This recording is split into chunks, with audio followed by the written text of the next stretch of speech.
Hello పిల్లలు, ఈరోజు మీకు ఒక మంచి నీతి కథ చెప్పబోతున్నాను. ఈ కథ మన జీవితానికి ఎంతో అవసరమైన పాఠాలను నేర్పిస్తుంది. ఈ కథ పేరు మూడు చేపల కథ.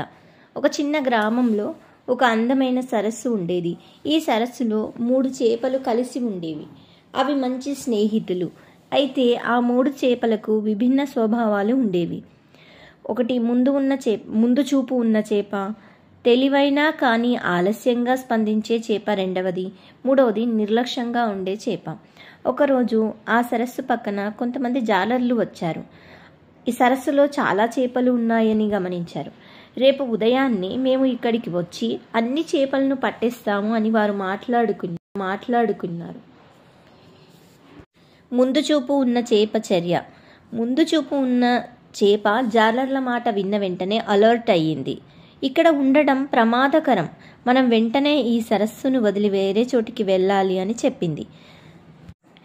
ఆ చేప వెంటనే తన నిర్ణయాన్ని అమలు చేసుకొని నదికి చేరుకుంది. కానీ తెలివైన కానీ ఆలస్యంగా స్పందించే చేప చర్య ఏ విధంగా ఉందంటే, ఈ చేపను ముందు చూపు ఉన్న చేప హెచ్చరించింది, కానీ అది జాప్యం చేసింది. ఇంత త్వరగా వెళ్ళాల్సిన అవసరం లేదేమో, రాత్రికి రాత్రి నేను ఒక ప్లాన్ ఆలోచిస్తాను అనుకుంది. అయితే జాలర్లు ఉదయమే వచ్చి తమ వలలను నీటిలో పడేశారు. ఇది ఇరుక్కొని పోయింది. అదృష్టవశాత్తు అది చచ్చిపోకుండా చిటికలో చాకచక్యంగా చనిపోయినట్టుగా నటించి వల నుండి తప్పించుకుంది. చివరికి అది సురక్షితంగా బయటపడింది. నిర్లక్ష్యంగా ఉండే చేప చర్య. ఈ చేప జాలర్ల మాటలను